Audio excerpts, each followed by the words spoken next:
Bonsoir à tous, on commence ce journal du Mercato en France avec des nouvelles de l'Olympique de Marseille. Le club phocéen veut encore 2 recrues pendant ce mercato estival, comme l'a confié André Villas-Boas. On va aller chercher nos priorités, mais ça va être peut-être plus dur. On a déjà eu 2 grosses acquisitions cet été. Il ne devrait pas y avoir de folie sur la canebière cet été.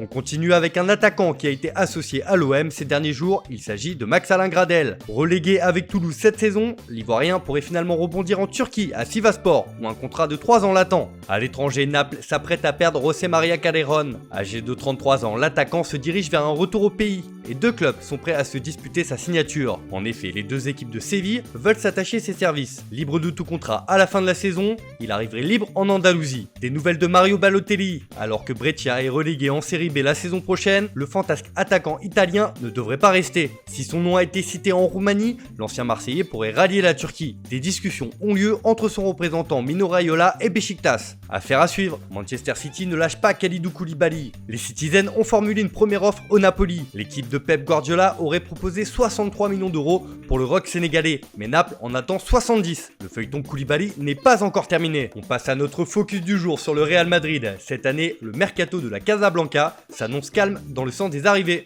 En effet, comme l'a expliqué la direction madrilène, pas de folie cet été sur le mercato. Selon toute vraisemblance, il n'y aura pas de recrues. Une décision prise en conséquence à la crise sanitaire mondiale qui a largement touché le football. Un mercato sous le signe de l'économie donc. C'est pourquoi un joueur comme Achraf Hakimi a été vendu à l'Inter pour 40 millions d'euros après son prêt salvateur de 2 saisons au Borussia Dortmund. De son côté, Alphonse Areola n'a pas été conservé à l'issue de son prêt et retourne au PSG. Après sa belle année à Majorque, Takefusa Kubo a lui encore été prêté une saison à Villarreal pour poursuivre sa progression. Ravi Sanchez a été cédé définitivement à Valladolid pour 3 millions d'euros. Si les merengues ne veulent pas recruter, ils veulent miser sur leur force en présence. C'est dans cette optique que des joueurs prêtés cette saison vont faire leur retour et vont être incorporés dans l'effectif. C'est le cas de Martin Odegaard qui s'est révélé cette saison sous le maillot de la Real Sociedad. Suffisant pour convaincre Zinedine Zidane de lui faire confiance. Le technicien français veut quelque chose de différent pour son milieu de terrain et est persuadé que le Norvégien peut apporter à son équipe. Un discours similaire de la part des dirigeants pour Dani Ceballos qui s'est imposé cette année avec Arsenal. Même si ses relations avec Zidane ne sont pas idylliques, l'Espagnol aurait convaincu les décideurs merengues de lui faire confiance pour le prochain exercice. De son côté, Vinicius Junior a déjà scellé son avenir. Le Brésilien veut s'imposer sous la tunique blanche et ne compte pas céder aux sirènes du PSG notamment. Au-delà de ses renforts, c'est dans le sens des départs que le mercato du Real va être animé. Et le club de la capitale espagnole a déjà ciblé ses indésirables. Comme à chaque mercato, c'est Gareth Bale qui est poussé vers la sortie. Mais le Gallois ne veut rien entendre et veut aller au bout de son contrat qui se termine en 2022. Dans les noms ronflants, celui de Rames Rodriguez est lui aussi associé à un départ. L'aventure entre le joueur et le club serait même déjà terminée. Le Colombien ne rejouera plus avec le Real et c'est Arsenal qui s'est positionné pour le recruter, ce qui arrangerait bien Zidane alors que le milieu offensif a un contrat qui court jusqu'en 2021. Très peu utilisé cette saison, Mariano Diaz doit aussi se trouver une porte de sortie. Et le grand ménage du Real ne va pas s'arrêter là. La Casablanca cherche à se séparer de Jesus Vallejo, prêté cette saison à Grenade, mais aussi de Borja Mayoral, annoncé proche de la Lazio, Oscar Rodriguez qui a brillé cette saison avec les Ganes, voit Villarreal, Valence ou encore Séville s'intéresser à sa situation. Le Real lâchera son milieu offensif contre un chèque de 10 millions d'euros tout en gardant 50% des droits du joueur. Arrivé cet hiver, Régnier devrait être prêté la saison prochaine afin de s'aguerrir au niveau européen. C'est le dossier chaud dans le sens des départs. Sergio Reguilón se rapproche du Napoli. Fort de sa saison réussie avec Séville, le latéral gauche devrait filer en Serie A. Le joueur serait déjà d'accord avec le club italien. Le Real en attend 20 à 25 millions d'euros pour le lâcher. En cas de bonnes offres, des joueurs comme Isco courtisé par la Juventus, Luka Modric qui devrait baisser son salaire, Alvaro Odriozola dans le viseur de Retafe, Brahim Diaz, Nacho, Lucas Vazquez ou encore Luka Jovic qui n'a pas convaincu cette saison ne serait pas retenu. De quoi remplir les caisses et atteindre l'objectif de faire des économies fixées par les dirigeants. On part au Portugal pour notre deuxième focus du jour sur Benfica.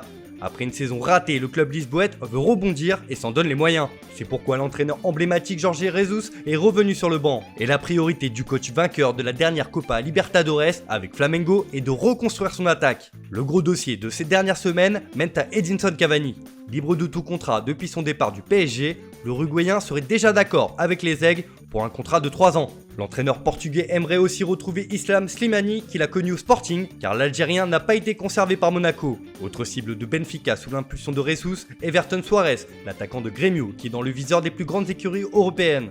Effectivement, Jesus n'oublie pas ses ouailles brésiliennes, puisqu'il aimerait recruter l'ailier Bruno Henrique, le milieu de terrain Gerson, ou encore le milieu défensif William Arao. Une offre de 40 millions d'euros pourrait suffire à convaincre les dirigeants des Mengao. Si les prolongations de Ruben Dias et Carlos Vinicius sont prioritaires, c'est en défense, justement, que l'écurie portugaise cherche à se renforcer. Et c'est le marché brésilien vers lequel se porte l'attention de Benfica, puisque des joueurs comme Lucas Verissimo, qui évolue à Santos, ou encore Gilberto, l'arrière droit de Fluminense, sont courtisés. Mais le gros coup dans ce secteur de jeu pourrait être la signature de Jan Vertonghen. Laissé libre par Tottenham, le Belge pourrait signer un contrat de 3 ans. Pour financer ce mercato très ambitieux, Benfica serait prêt à se séparer de 10 joueurs pendant l'intersaison selon la presse locale.